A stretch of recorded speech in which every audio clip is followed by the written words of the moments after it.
السلام علیکم ورحمۃ اللہ وبرکاتہ۔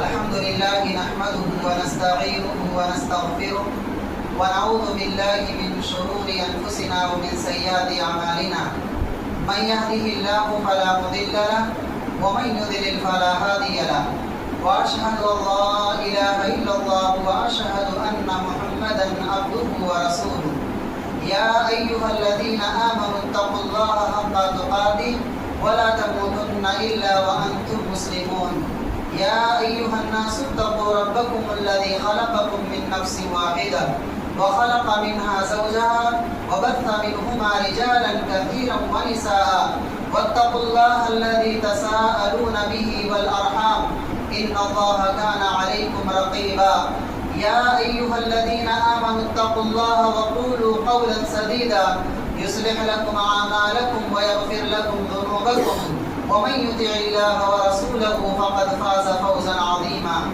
أما بعد فإن خير الحديث كتاب الله وخير الهدى هدى محمد صلى الله عليه وسلم وشر الأمور محدثاتها وكل محدثة بدعة وكل بدعة ضلالة وكل ضلالة في النار أعوذ بالله السميع العليم من الشيطان الرجيم من همزه ونفخه ونفثه بسم الله الرحمن الرحيم شهر رمضان الذي أنزل فيه القرآن هدى للناس وبينات من الهدى والفرقان۔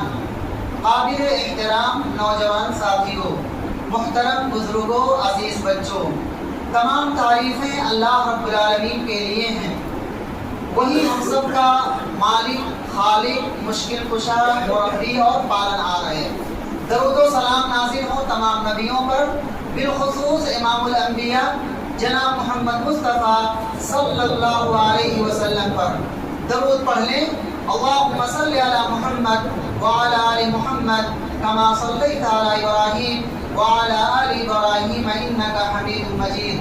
اللہم بارک علی محمد وعلی آل محمد کما بارکت علی ابراہیم وعلی آل ابراہیم انک حمید مجید۔ قابل احترام بھائیوں اور ساتھیوں، آج 21ویں شب ہے۔ ہم نہایت ہی بابرکت، عظیم الشان ماہ سے گزر رہے ہیں، جس کے آخری ایام میں ہم اور آپ داخل ہو چکے ہیں، اور رمضان کا ہر آنے والا دن وہ گزشتہ دنوں کے مقابلے میں بہت ہی اہم ہوتا ہے۔ محترم بھائیوں، پورا رمضان اللہ رب العالمین نے رحمتوں والا بنایا ہے، برکتوں والا بنایا ہے۔ جیسا کہ آپ شروع رمضان سے سنتے آئے ہوں گے کہ پیارے نبی صلی اللہ علیہ وسلم نے فرمایا اذا كان اول ليلة من شهر رمضان صفدت الشياطين ومردت الجن وغلقت ابواب الجحيم وفتحت ابواب الجنة وينادي مناد من السماء يا باغي الخير اقبل ويا باغي الشر اقصر۔ جیسے ہی رمضان کی رات شروع ہوتی ہے، شیاطین قید کر دیے جاتے ہیں، جنت کے دروازے کھول دیے جاتے ہیں، جہنم کے دروازے بند کر دیے جاتے ہیں۔ اور اتنا ہی نہیں، اللہ رب العالمین کا اپنے بندوں کے پر ایک اور بڑا کرم ہوتا ہے کہ آسمان سے ایک منادی، ایک پکارنے والا ندا لگاتا ہے، اے خیر کے طلبگار آگے بڑھ، بہترین موقع ہے نیکیاں کما لے، اور برائی کرتا تھا تو برائیوں سے باز آ جا، نہایت ہی عظیم الشان موقع ہے، اس موقع سے تو فائدہ اٹھا لے۔ تو مکمل رمضان کا مہینہ اللہ کی جانب سے رحمت والا ہے، برکت والا ہے، مغفرت والا ہے۔ ہمارے سماج اور معاشرے میں ایک بات مشہور ہے کہ پہلا عشرہ رحمت کا ہے، دوسرا عشرہ مغفرت کا ہے، اور تیسرا عشرہ جہنم سے آزادی کا مہینہ ہے۔ ایسی کوئی صحیح حدیث نہیں ہے۔ پورا مہینہ رحمت کا ہے، پورا مہینہ مغفرت کا ہے، پورا مہینہ جہنم سے آزادی کا مہینہ ہے۔ کسی ایک عشرے کو رحمت کے لیے خاص کر دینا، کسی ایک عشرے کو مغفرت کے لیے، کسی ایک عشرے کو جہنم سے آزادی کے لیے خاص کر دینا، یہ اللہ کی رحمتوں کو قید کرنا ہے جو مناسب نہیں ہے۔ اللہ رب العالمین کی رحمتوں سے ہم ہمیشہ فائدہ اٹھائیں گے اور رب العالمین سے دعا کریں گے۔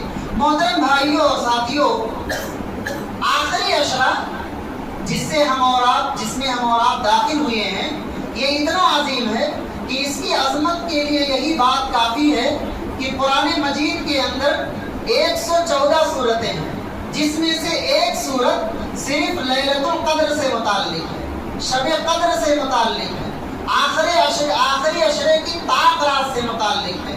اللہ نے فرمایا اِنَّا أَنزَلْنَاهُ فِي لَيْلَةِ الْقَدْرِ وَمَا أَدْرَاكَ مَا لَيْلَةُ الْقَدْرِ لَيْلَةُ الْقَدْرِ خَيْرٌ مِّنَ أَلْفِ شَهْرٍ تَنَزَّلُ الْمَلَائِكَةُ وَالرُّوحُ فِيهَا بِإِذْنِ رَبِّهِم مِّن كُلِّ أَمْرٍ سَلَامٌ هِيَ حَتَّىٰ مَطْلَعِ الْفَجْرِ۔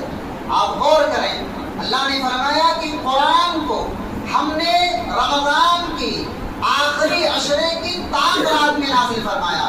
وہ قرآن شہر رمضان الذی انزل فیہ القرآن ھدی للناس وبینات من الھدی والفرقان، وہ قرآن جو رمضان میں ہم نے نازل کیا ہے وہ بہت عظیم کتاب ہے، اتنی عظیم بابرکت کتاب جو قیامت تک آنے والے لوگوں کے لیے ہدایت کا سرچشمہ ہے، حق اور باطل کے درمیان فرق کرنے والی کتاب ہے، توحید اور شرک کے درمیان تمیز کرنے والی کتاب ہے۔ اتنی عظیم کتاب ہم نے امام الانبیاء محمد رسول اللہ صلی اللہ علیہ وسلم پر نازل فرمایا ہے، وہ بھی رمضان کے آخری عشرے کی طاق رات میں۔ تمہیں کیا معلوم یہ طاق رات کیا ہے؟ ہم نے اس کو اتنا عظیم بنایا ہے کہ لیلۃ القدر خیر من الف شہر، 1000 مہینوں سے بہتر اور افضل، 1000 مہینوں سے بہتر۔ علماء نے وضاحت کے لیے کہا کہ تقریباً 83 سال اور اس سے زائد مدت بنتی ہے۔ ایک رات اگر آدمی عبادت کر لے تو یقیناً اس کی پوری زندگی محنت کرتا رہے گا تو بھی اس مقام کو نہیں پہنچ سکتا ہے۔ یہ اتنا مقام رکھا ہے۔ اللہ رب العالمین نے گزشتہ قوموں کی عمروں کو بڑھا کر کے رکھا تھا، زیادہ عمر دیا تھا، لیکن اس امت کی عمر کتنی ہے؟ 60 سے 70 سال، لیکن اجر و ثواب اللہ رب العالمین نے اس امت کو بہت زیادہ عنایت فرمایا ہے۔ کہا لیلۃ القدر خیر من الف شہر، اور اتنا ہی نہیں بلکہ ایسی رات کہ فرشتے نازل ہوتے ہیں اللہ کی رحمت لے کر کے، مغرب سے لے کر کے طلوع فجر تک، اور بالخصوص فرشتوں کا سردار جبریل امین علیہ السلام نازل ہوتے ہیں۔ یہ کتنی عظیم بات ہے، اللہ کی رحمت لے کر کے نازل ہوتے ہیں۔ سلام ہی حتی مطلع الفجر، سلامتی والی رات ہوتی ہے طلوع فجر تک۔ بڑے سے بڑے امور کا فیصلہ ہوتا ہے، آپ کی زندگی کا فیصلہ ہوتا ہے، رزق کا فیصلہ ہوتا ہے۔ اسی لیے اللہ رب العالمین نے ایک دوسری سورت کے اندر فرمایا اِنَّا أَنزَلْنَاهُ فِي لَيْلَةٍ مُبَارَكَةٍ فِيهَا يُفْرَقُ كُلُّ أَمْرٍ حَكِيمٍ، ایسی رات ہے جو بابرکت رات ہے، جس کے اندر بہت سے بڑے بڑے امور کا فیصلہ ہوتا ہے، آپ کے حق میں خیر کا فیصلہ ہوتا ہے۔ آپ چاہتے ہیں کہ ہماری رزق میں وسعت ہو، ہماری زندگی صالح ہو، ہماری اولاد صالح ہو، ہمارا مستقبل اچھا ہو، تو اس کے لیے ہمیں ان راتوں کی قدر کرنی ہوگی، اس کو سمجھنا ہوگا، اس کی منزلت کو سمجھ کر کے اپنی زندگی میں نافذ کرنا ہوگا۔ تو یہ اتنی عظیم رات کہ اللہ رب العالمین نے اس کی عظمت کے لیے مکمل ایک سورت نازل فرمایا ہے، یہ بہت بڑی بات ہے۔ آپ صلی اللہ علیہ وسلم کا طریقہ کیا تھا؟ آپ کیا کرتے تھے اس ایام میں؟ ان ایام کی قدر و منزلت کی بنیاد پر آپ صلی اللہ علیہ وسلم کے اندر عبادت کا جذبہ بقیہ دنوں کے مقابلے میں بڑھ جاتا تھا۔ کان النبی صلی اللہ علیہ وسلم یجتہد فی العشر الاواخر ما لا یجتہد فی غیرہا، آخری عشرے میں جتنی محنتیں ہوتی تھیں وہ اتنی دوسرے ایام میں نہیں ہوتی تھی۔ اس کا مطلب یہ نہیں ہے کہ باقی ایام میں محنت نہیں کرتے تھے، یعنی عبادتوں میں شوق اور جذبہ دنیاوی مصروفیات کو چھوڑ کر کے آپ صلی اللہ علیہ وسلم مزید محنت کرتے تھے۔ آپ کے محنت کا اندازہ آپ اس حدیث سے لگا سکتے ہیں کہ عائشہ رضی اللہ تعالیٰ عنہ فرماتی ہیں کہ ان النبی صلی اللہ علیہ وسلم کان اذا دخل العشر احیا لیلہ وایقظ اہلہ وشد میزرہ، جیسے آخری عشرہ آتا تھا اپنے اہل و عیال کو جگاتے تھے. پہلا کام اپنے اہل و عیال کو جگاتے تھے، خود پوری رات جاگتے تھے اور اپنی کمر کس لیتے تھے.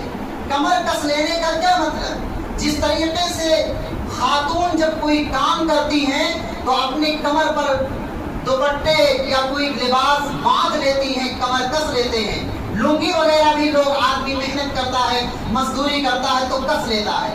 معنی یہ ہے کہ خوب محنت میں لگ جاتے تھے.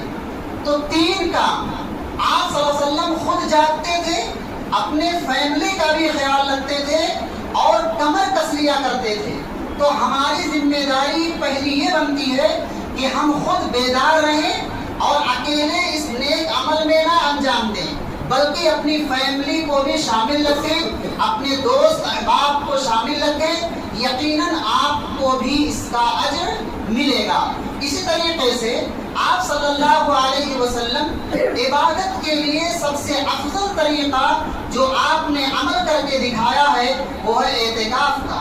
آخری عشرے میں عبادت کی سب سے افضل شکل اعتکاف ہے. جان لیجیے قابل مبارکباد ہیں وہ لوگ جنہوں نے اپنی زندگی کو اعتکاف کے لیے معمور کر لیا اور الحمدللہ اس سال حالت اعتکاف میں گزار رہے ہیں.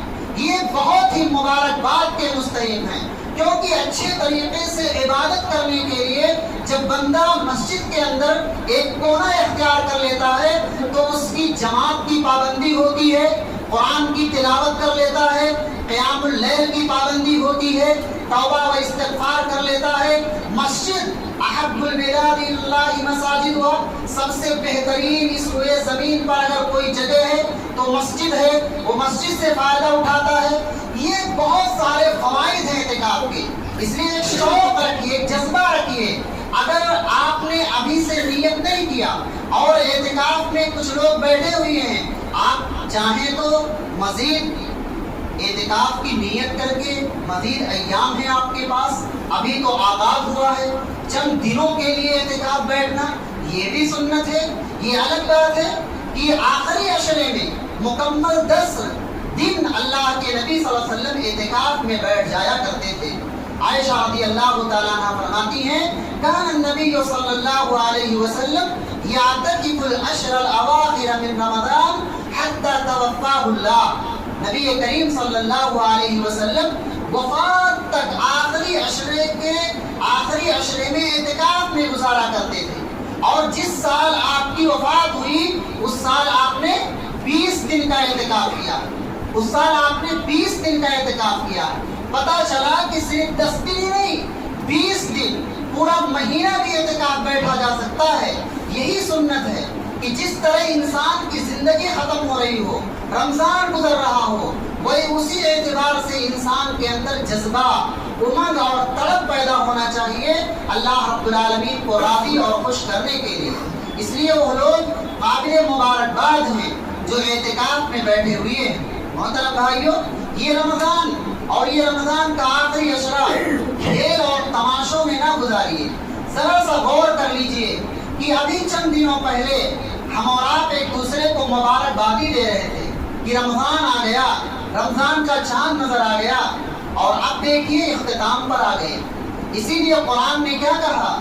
ایام معدودات، یہ گنتی کے چند دن ہیں، گنتی کے چند دن ہیں.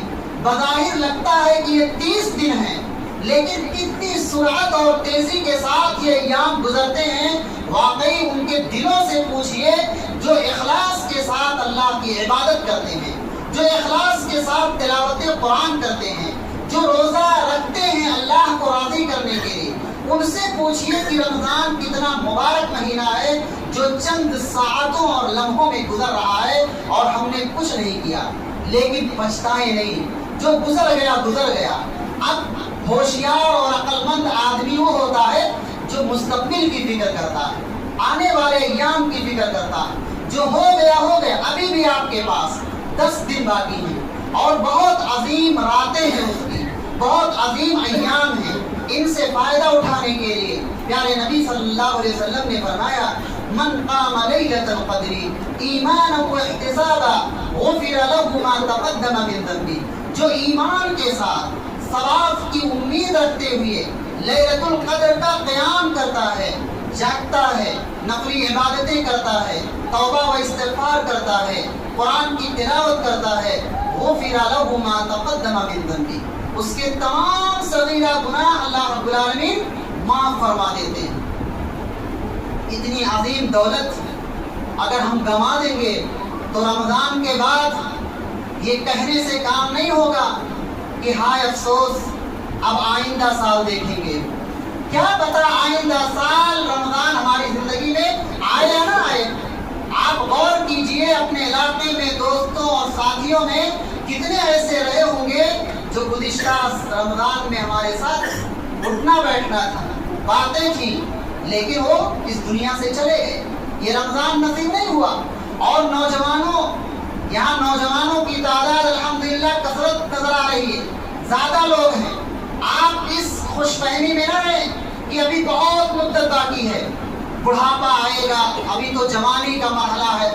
موت کے لیے بڑھاپا یہ ضروری نہیں، موت تو رحم مادر میں آتی ہے، موت تو بچپنے میں آ جاتی ہے، جوانی میں آتی ہے، بڑھاپے میں آتی ہے۔ موت کا وقت جو مقرر ہے اسی پر آ کر رہے گا، ہمیں اس کا علم نہیں ہے۔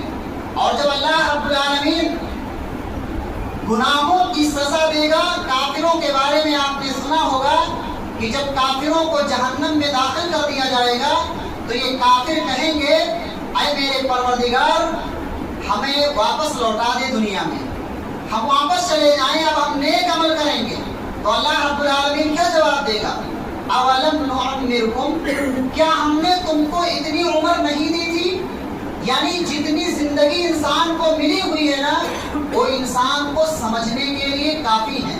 اگر پھر بھی نہیں سمجھ سکتا ہے تو اللہ رب العالمین کی جانب سے واپسی نہیں ہے، واپسی ناممکن ہے۔ کافر یہی کہیں گے کہ رب العالمین چھوڑ دے، نیک عمل کریں، یہ نہیں کہیں گے اپنے خاندان والوں سے ملنے کے لیے، فیملی سے ملنے کے لیے، نیک عمل کرنے کے لیے۔ یہ تمنا اور آرزو کافر کریں گے، ہماری وہ ضرورت نہ پڑے، اس سے پہلے ہم دنیا سے فائدہ اٹھائیں۔ جو وقت اللہ نے دیا ہے خوب اخلاص، محنت اور جذبے کے ساتھ اللہ رب العالمین کو راضی کرنے کی کوشش کیجیے۔ لہو لعب سے دور ہو جائیے، نکڑوں پر بیٹھ کر کے ساتھیوں کے ساتھ گپ شپ سے دور رہیے، باہمی گفتگو کو بند کیجیے۔ کبھی ضرورت پڑے دین کی بات ہو کچھ باتیں کر لیجیے، لیکن بلا ضرورت ساتھیوں کے ساتھ کہیں تجارت کی بات ہو رہی ہے، کہیں غیبت ہو رہی ہے، کہیں عالمی مسائل کو لوگ گفتگو کر کے حل کر رہے ہیں جس کی بساط اور طاقت ان کے اندر نہیں ہے، تو خواہ مخواہ ان مسائل میں الجھ کر کے قیمتی لمحات کو ظاہر نہ کیجیے بھائیو، بہت پچھتانا ہوگا، بہت پچھتانا ہوگا۔ پھر رمضان گزرنے کے بعد آپ کہو گے کہ آئندہ سال کر لیں گے، کچھ نہیں کر سکے، تو پھر کچھ نہیں ملے گا، وقت چلا جائے گا۔ اس لیے محترم بھائیو، غنیمت سمجھیے اور اللہ رب العالمین سے توفیق مانگیے۔ ہمارا طرز عمل کیا ہے؟ اتنی منزلت والی راتیں ہیں، لیکن ہم شاپنگ بھی اسی آخری عشرے کو ہی ترجیح دیتے ہیں۔ ہماری مائیں بہنیں چوڑی چپل اور کپڑے کی میچنگ کرنے کے لیے اسی آخری عشرے میں نظر آتی ہیں۔ اگر اللہ نے صاحب حیثیت بنایا ہے تو آپ پہلے سے رمضان میں داخل ہونے سے پہلے ہی اس کا انتظام کر لیں، انہیں دے دیں، انہیں عطا کر دیں، تاکہ عبادتوں میں کوئی خلل پیدا نہ ہو۔ اس کے ذمہ دار ہم خود ہیں، ہماری عورتیں، ہماری مائیں اور بہنیں یہ جو آخری عشرے میں مارکیٹ کی چکر لگاتی ہیں اس کے ذمہ دار ہم خود ہیں، کیونکہ ان کی سہولت کی چیزیں ہم نے رمضان سے قبل فراہم نہیں کیا۔ تو مجرم کون ہوئے؟ مجرم ہم ہیں۔ اس لیے اس نقطے کو سمجھنا بہت ہی ضروری ہے۔ محترم بھائیوں اور ساتھیوں، خاص کر کے یہ جو آخری عشرے کی راتیں ہیں، ان راتوں میں آپ کثرت کے ساتھ دعا کا اہتمام کیجیے۔ ام المومنین عائشہ رضی اللہ تعالیٰ عنہ فرماتی ہیں کہ اللہ کے نبی صلی اللہ علیہ وسلم اگر مجھے پتہ چل جائے لیلۃ القدر تو میں اس میں کیا کہوں؟ تو آپ نے فرمایا کہو اللہم انک عفو تحب العفو فاعف عنی، اے اللہ تو معاف کرنے والا ہے، معافی کو پسند کرتا ہے، اللہ مجھے معاف کر دے۔ اس آیت اس دعا میں غور کیجئے، معافی کا مطالبہ کیوں ہے؟ معافی کا مطالبہ اس لیے ہے کہ اللہ کما حقہ رمضان کا حق ادا نہیں کر پا رہا ہوں، کما حقہ رمضان میں عبادتیں نہیں کر سکا، نہیں تلاوت قرآن کر سکا، اللہ معاف کر دے، تو معافی کو پسند کرنے والا ہے۔ اس لیے کثرت کے ساتھ اس دعا کا اہتمام کیجیے، اور اس دعا کے پڑھنے کی بنیاد پر آدمی کے اندر سے انا ختم ہوتی ہے، تکبر ختم ہوتا ہے، غرور اور گھمنڈ کبھی کبھار شیطان مزاج میں یہ داخل کرتا ہے، ذہن و دماغ میں یہ لاتا ہے کہ خوب تو نے صدقہ کیا، خوب تو نے قرآن پڑھا، ارے بہت کام کر لیا، تو شیطان کبھی اس تکبر میں ڈال کر کے آپ کی نیکیوں کو برباد کر دیتا ہے۔ ایسے موقع پر اس دعا کا کثرت کے ساتھ اہتمام ہماری نیکیوں کی حفاظت کا سبب بنے گا۔ اللہم انک عفو تحب العفو فاعف عنی۔ محترم بھائیوں، بہت ہی عظیم ایام میں ہم داخل ہوئے ہیں، اتنی بات سمجھ لیجیے۔ اور دوسری بات، اس رات کا جیسے کہ میں نے کہا کہ قرآن سے گہرا رشتہ ہے، کیونکہ قرآن اللہ رب العالمین نے نازل فرمایا، اور قرآن ایسی کتاب جو قیامت تک آنے والے لوگوں کے لیے ہدایت کا سرچشمہ ہے۔ اللہ کے نبی صلی اللہ علیہ وسلم، ابن عباس رضی اللہ عنہما بیان فرماتے ہیں کہ کان النبی صلی اللہ علیہ وسلم اجود الناس بالخیر وکان اجود ما یکون فی رمضان حین یلقاہ جبریل۔ نبی کریم صلی اللہ علیہ وسلم سب سے زیادہ سخی اور فیاض تھے، صدقات کے سلسلے میں، قرآن کی تلاوت کے سلسلے میں، ہر خیر اور بھلائی میں سب سے آگے رہتے تھے۔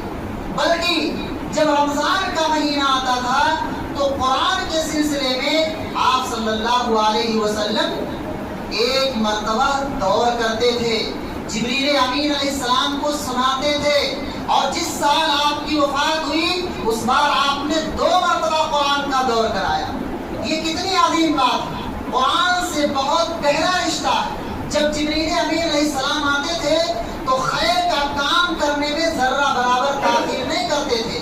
من الریح المرسلہ، تیز و تند ہواؤں سے بھی زیادہ آپ صلی اللہ علیہ وسلم آگے بڑھا کرتے تھے، خیر کے کام میں حصہ لیتے تھے۔ اور قرآن جسے لوگوں نے چھوڑ دیا، صرف رمضان تک محدود کیا، اور رمضان میں بھی غافل ہوتے جا رہے ہیں۔ اب وقت ایسا آ گیا ہے کہ رمضان میں بھی قرآن طاقوں میں سجا ہوا رکھا ہوا ہے، جبکہ قرآن اس روئے زمین کی واحد کتاب ہے جس کے ایک ایک حرف پر اللہ نے 10 نیکیاں رکھی۔ من قرأ حرفا من کتاب اللہ فلہ بہ حسنہ والحسنۃ بعشر امثالها لا اقول الف لام میم حرف ولكن الف حرف ولام حرف ومیم حرف۔ جو آدمی قرآن کا ایک حرف پڑھے گا اس کو 10 نیکی۔ اور اللہ کے نبی صلی اللہ علیہ وسلم سمجھاتے ہیں کہ میں یہ نہیں کہتا کہ الف لام میم ایک حرف ہے، بلکہ کتنا ہے؟ 3 حرف ہے، الف لام میم، 30 نیکی، 30 نیکی ملتی ہے الف لام میم پڑھنے پر۔ یہ قرآن مقدس کی واحد کتاب ہے، اس لیے اس ماہ رمضان میں بطور خاص قرآن مجید کی کثرت سے تلاوت کی جائے، کثرت سے تلاوت قرآن مجید کی جائے۔ ان راتوں میں کرنا کیا ہے؟ توبہ، استغفار اور قرآن مجید کی کثرت کے ساتھ تلاوت۔ کل قیامت کے دن جہاں لوگ شفاعت کے محتاج ہوں گے، کوئی ہمارا سفارشی بن جائے، ہر کوئی چاہے گا گواہی دے دے، تو ایسے موقع پر یہی قرآن سفارش بن کر آئے گا، کھڑا ہو جائے گا، یہ اللہ تیرا بندہ تھا، یہ تلاوت کرتا تھا قرآن کا۔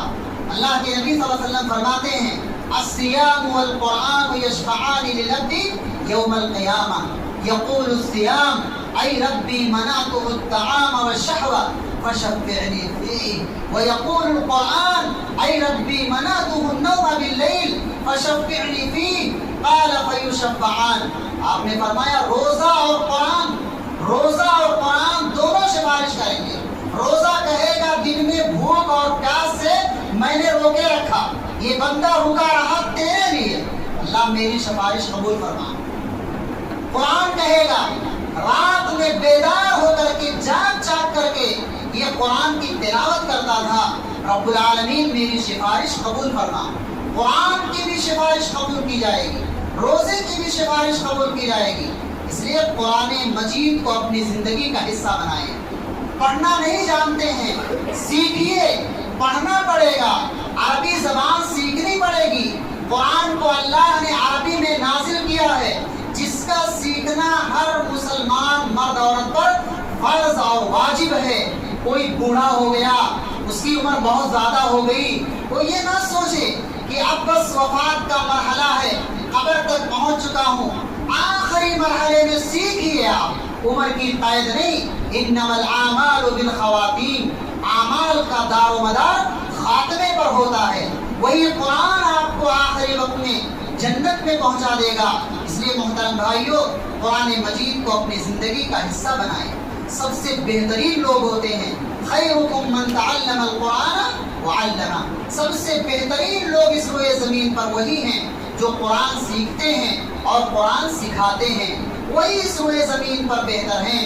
آپ صلی اللہ علیہ وسلم فرماتے ہیں کہ قرآن مجید کے بارے میں اگر کسی نے تلاوت کو چھوڑ دیا، قرآن مجید کی تفسیر کو چھوڑ دیا، اس کے اندر غور و تدبر کرنا چھوڑ دیا، تو اللہ کے نبی صلی اللہ علیہ وسلم مقدمہ دائر کریں گے اللہ کے پاس، اللہ سے کہیں گے یہ میری قوم تھی، ان قوم اتخذوا هذا القرآن مہجورا، یہ میری قوم جنہوں نے قرآن کو چھوڑ دیا، نہ تلاوت کی، نہ قرآن کے معانی مفاہیم کو سمجھا کہ قرآن کا پیغام کیا ہے، اللہ کا ہم سے کن چیزوں کا مطالبہ ہے۔ اگر ہم نے اس پر عمل نہ کیا تو کل محمد رسول اللہ صلی اللہ علیہ وسلم ایک طرف ہوں گے اور ہم بحیثیت مجرم کھڑے ہوں گے۔ ہم سوچ سکتے ہیں کہ جیت کس کی ہوگی، جیت کس کی ہوگی؟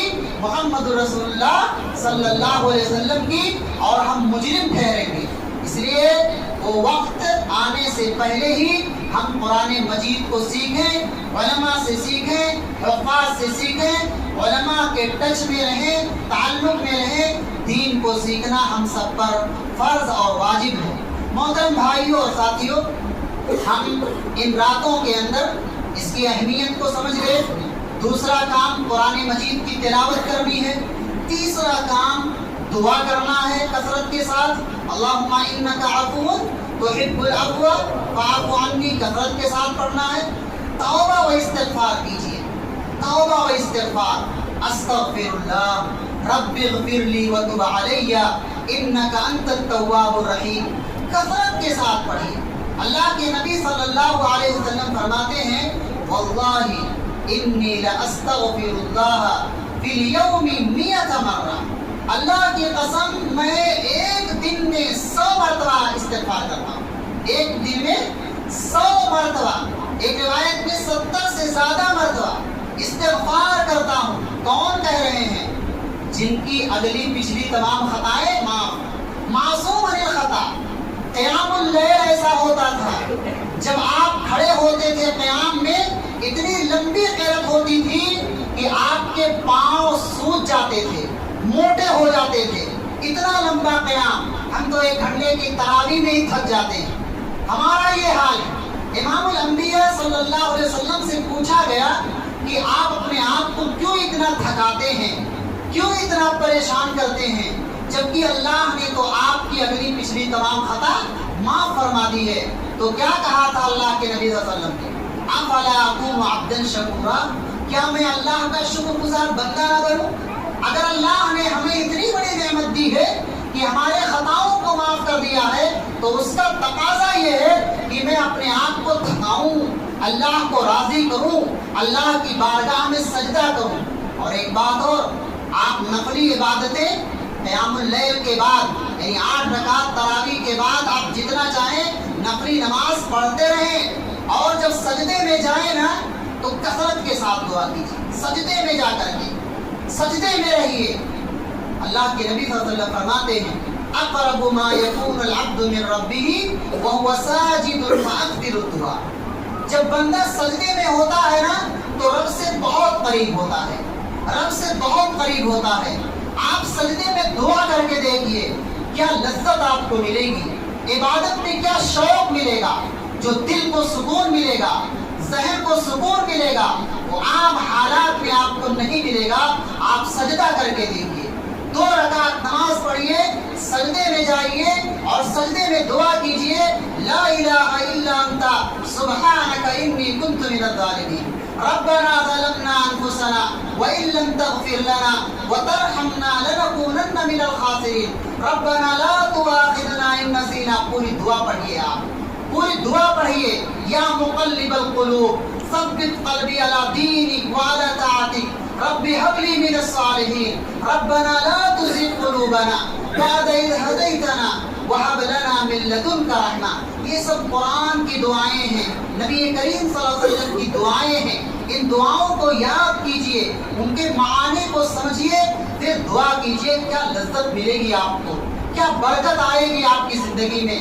نماز میں برکت، عبادت میں برکت، تجارت میں برکت انہی نماز سے ملنے والی ہے، نماز سے ملنے والی ہے. اللہ سے اپنے رشتے کو مضبوط کرنے سے ملنے والی ہے.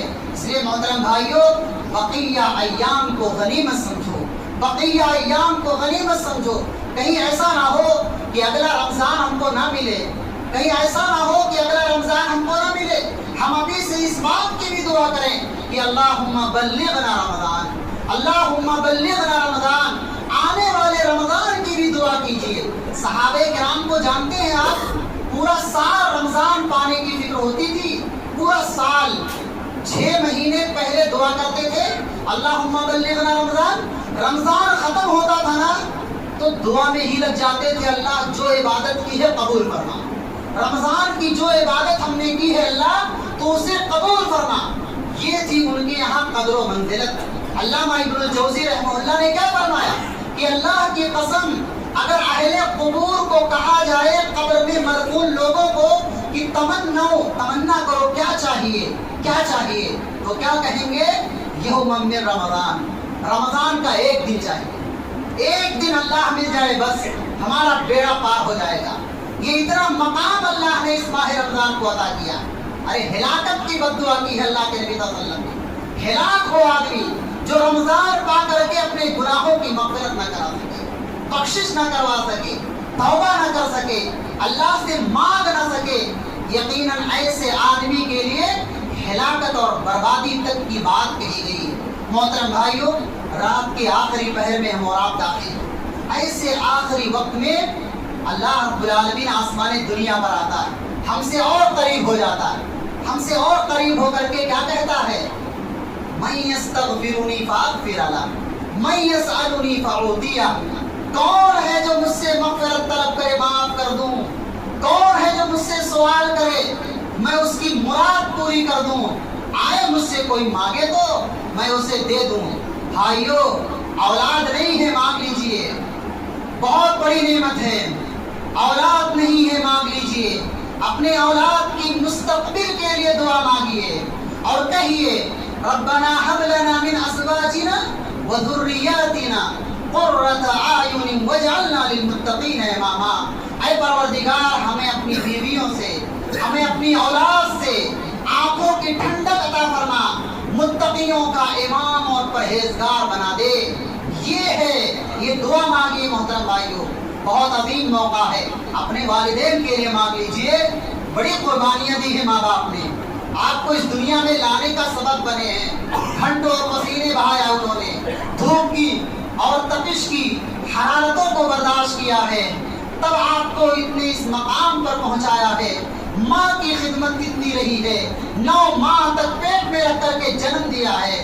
وہ اپنی ان ماؤں کو نہ بھولو، اپنے باپ کو نہ بھولو، ان کے حق میں دعا کرو رب ارحمہما کما ربیانی صغیرا.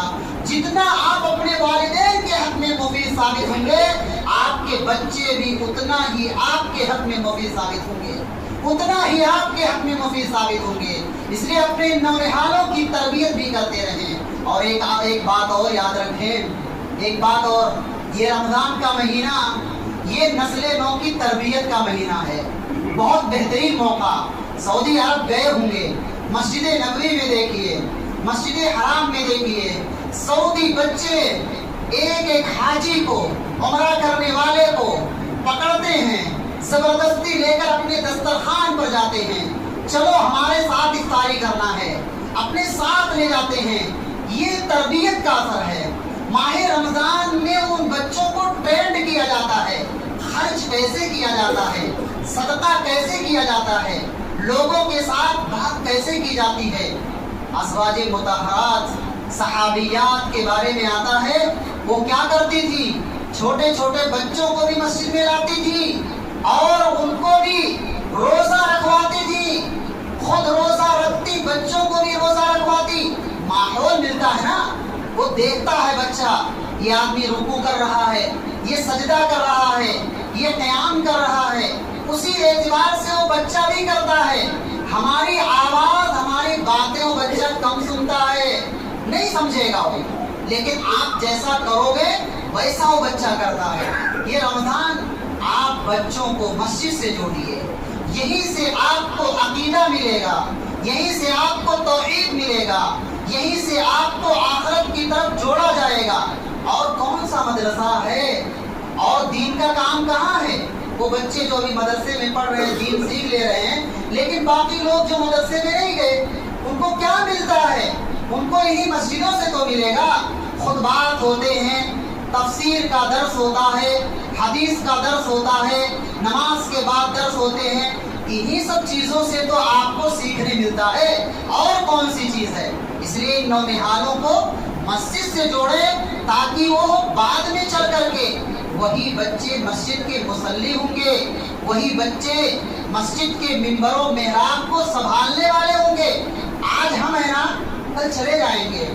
آج اس زمین پر ہم اور آپ آباد ہیں، کل کوئی اور آئے گا، کوئی اور نسل آباد ہوگی۔ ہمارا یہاں کچھ نہیں ہے، ہم یہاں کچھ لے کر یہاں سے جانے والے نہیں ہیں، وہی کفن کا ٹکڑا جائے گا ساتھ میں۔ اس لیے زمین کے اوپر غرور کرنے والوں کو، گھمنڈ کرنے والوں کو سوچنا چاہیے کہ زمین کے نیچے صدیاں سونا ہے، صدیاں سونا ہے۔ اگر نیک عمل کیا تو وہی چیز قبر کے عذاب سے رکاوٹ کا سبب بنے گی، وہی نیک عمل انسان کے لیے قبر جنت بن جائے گی، ورنہ عذاب کا گڑھا بن جائے گا۔ اس لیے محترم بھائیوں، موت سے کس کو رستگاری ہے؟ آج وہ تو کل، آج وہ تو کل ہماری باری ہے۔ ہر کسی کو یہاں سے جانا ہے، یہ دار الفنا ہے، یہاں کسی کے لیے بقا نہیں۔ مقصد زندگی سمجھو بھائیو کہ اللہ نے ہم کو پیدا کس لیے کیا ہے۔ آپ اپنے جسم میں غور کیجئے، عقل دی اللہ نے، سمجھ بوجھ دی، فکر سلیم دیا ہے، سوچنے سمجھنے کی صلاحیت عطا فرمائی ہے۔ بہت ساری مخلوقات ہیں اس روئے زمین پر، اس میں ہم کو اللہ نے ممتاز بنایا ہے، ہم کو سوچنے سمجھنے کی صلاحیت دی ہے ایک خاص مقصد کے لیے۔ تو وما خلقت الجن والانس الا لیعبدون، وہ مقصد ہے توحید، وہ مقصد ہے عبادت۔ اس مقصد کو سمجھ کر کے صبح و شام کی دعا آپ پڑھیں۔ صبح کے ذکر میں ہم پڑھتے ہیں اللہم بک اصبحنا وبک امسینا وبک نحیا وبک نموت والیک النشور۔ شام میں پڑھتے ہیں اللہم بک امسینا وبک اصبحنا وبک نحیا وبک نموت والیک المصیر۔ کیا مطلب ہے اس کا؟ اس کا مطلب یہی ہے کہ صبح بھی آپ کو یاد دلایا جاتا ہے کہ کس لیے آپ کو پیدا کیا گیا ہے۔ اے اللہ، تیرے نام پر صبح کرتا ہوں، تیرے نام پر شام کرتا ہوں، تیرے نام پر جیتا ہوں، تیرے نام پر مرتا ہوں، اور ایک وقت آئے گا تیرے پاس اٹھایا جاؤں گا۔ وَإِلَيْكَ النُّشُورُ وَإِلَيْكَ الْمَصِيرُ، پھر حساب دینا ہے۔ بس یہی 60 سالہ 70 سالہ زندگی ہے، کوئی کچھ نہیں لے کر جائے گا۔ جو انسان حلال و حرام کی تمیز اپنی اولاد کی خاطر نہیں کرتا ہے، ایسے موقع پر وہ اولاد بھی اس کو جلدی سے کفن دفن پہنا کر کے اور منزل مقصود تک پہنچا کر ہاتھ جھاڑ کر رخصت ہو جائے گی۔ اور چند دنوں تک روئیں گے، بعد میں بھول جائیں گے کون تھا کون گیا، کوئی یاد کرنے والا نہیں ہوگا۔ اس لیے اپنی فکر کرنا یہ بہت ہی ضروری ہے۔ محترم بھائیوں اور ساتھیوں، صدقہ و خیرات کیجیے، صدقہ و خیرات کثرت کے ساتھ۔ آپ صلی اللہ علیہ وسلم کی ایک حدیث جو پیش کی گئی کہ آخری عشرے میں آپ صلی اللہ علیہ وسلم خیر کے کام میں اور زیادہ بڑھ کر کے کام کیا کرتے تھے۔ مثل الذین ينفقون اموالهم فی سبیل اللہ کمثل حبۃ انبتت 7 سنابل فی کل سنبلۃ 100 حبۃ واللہ یضاعف لمن یشاء۔ جو لوگ اللہ کی راہ میں ایک دانہ خرچ کرتے ہیں، ایک دانہ، اللہ رب العالمین اس کو 700 دانے تک بڑھا کر کے دیتا ہے، یعنی 1 روپیہ 700 روپے یا اس سے زیادہ بڑھا کر کے اللہ رب العالمین عطا فرماتا ہے درود ثواب کے بعد۔ اس لیے تو کہا گیا کہ اتق النار ولو بشق تمرہ، کھجور، آدھا کھجور صدقہ کر کے اپنے آپ کو نار جہنم سے بچا لو، آدھا کھجور۔ اس لیے کہ اللہ رب العالمین صدقات کی پرورش کرتا ہے، اور اتنا پرورش اور پرداخت کرتا ہے کہ وہ پہاڑ کے مانند بنا دیتا ہے۔ اس لیے 1 روپے کو بھی معمولی نہ سمجھو، ہر رات ان آخری عشرے میں چند سکے ہی صحیح زندگی کا معمول بنا، خرچ کرنا ہے، دینا ہے، چند روپے اللہ کی راہ میں دینا ہے، وہ انشاءاللہ آپ کے لیے نجات کا سبب بنے گا، نار جہنم سے نجات کا سبب بنے گا، جنت میں داخلے کا سبب بنے گا۔ اور یہی سب اصل کامیابی ہے۔ اور کیا چاہیے؟ آج لوگ کامیابی کسے سمجھتے ہیں؟ پارلیمنٹ کی رکنیت مل گئی، مسجد مدرسے کا صدر سیکریٹری بن گیا، کامیاب ہو گیا، یہی نا، پردھان منتری بن گیا، کامیاب ہو گیا۔ بھائی یہ سب کامیابی نہیں ہے، یہ سب ناکامیابی ہے۔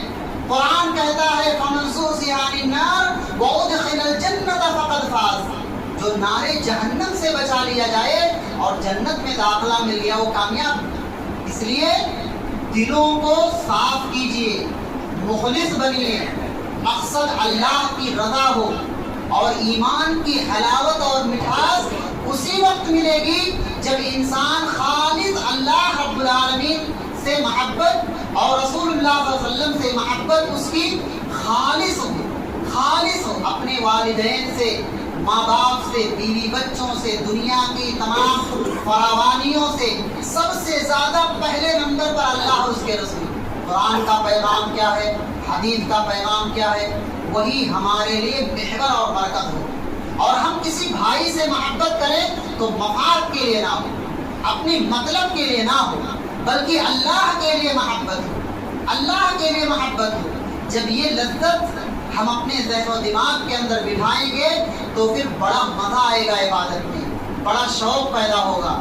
اس لیے محترم بھائیوں، کہنا یہی ہے کہ ان ایام میں، ان راتوں میں ہم کثرت کے ساتھ عبادت کریں۔ یہ مجلس چونکہ بس تذکیر کی تھی، یاد دہانی کے طور پر تھی، اب ایک ایک لمحہ ضائع نہ کریں۔ کھانے پینے میں، چائے نوشی کرنے میں، گپ شپ میں اپنے قیمتی لمحات کو ضائع نہ کریں، باوضو ہو جائیں، ایک ایک کونا پکڑ لیں اور خاموشی کے ساتھ عبادت میں لگ جائیے، عبادت میں لگ جائیے۔ چند لمحات باقی ہیں، اتنی سرعت اور تیزی کے ساتھ گزر جائے گا، بڑا افسوس ہوگا، بڑا افسوس ہوگا۔ اللہ نے ابھی آپ کے سامنے وہ ایام رکھے ہیں، ابھی سے عہد و معاہدہ کیجیے، اپنے حق میں، اپنے مرحومین کے لیے، اپنے تمام مسلمانوں کے لیے ان کے حق میں دعا کیجیے، خیر اور بھلائی کا رب العالمین سے دعا کرتے ہیں۔ اللہ ہم سب کو نیک بنائے، صالح بنائے، جب تک اس دنیا کے اندر رکھے، ایمان اور اسلام پر قائم و دائم رکھے۔ اللہ ہم سب کو جنت الفردوس کے اندر جگہ عطا فرمائے۔ اللہ رمضان میں جو بھی ٹوٹی پھوٹی عبادت اپنی بساط اور طاقت کے مطابق ہم انجام دے رہے ہیں، اللہ تو اسے شرف قبولیت بخش دے۔ اللہ جو مقروض ہوں ان کے قرض کی ادائیگی فرما، اللہ ہمارے والدین کی مغفرت فرما۔ اللہ رب العالمین ہم تمام لوگ جس طرح یہاں جمع ہیں جنت الفردوس میں بھی اسی طرح سے جمع ہوں۔ اللہ ہم تمام لوگوں کو جنت کا اعلیٰ مقام جنت الفردوس عطا فرمائے۔ اللہ ہم سب کو کتاب و سنت کی راہ اپنانے کی توفیق عطا فرمائے۔ اللہ ہمیں نمازی بنا، ہمارے والدین کو، ہماری ذریت کو، ہم تمام مسلمانوں کو اللہ نمازی بنا، پختہ نمازی بنا، صدقہ و خیرات کرنے والا بنا۔ اللہ باقی ایام کے ہر لمحے سے بھرپور فائدہ اٹھانے کی توفیق دے۔ اللہ تمام مسلمانوں کی حفاظت فرما، آمین۔ وصلی اللہ علی نبینا محمد صلی اللہ علیہ وسلم۔ السلام علیکم ورحمۃ اللہ وبرکاتہ۔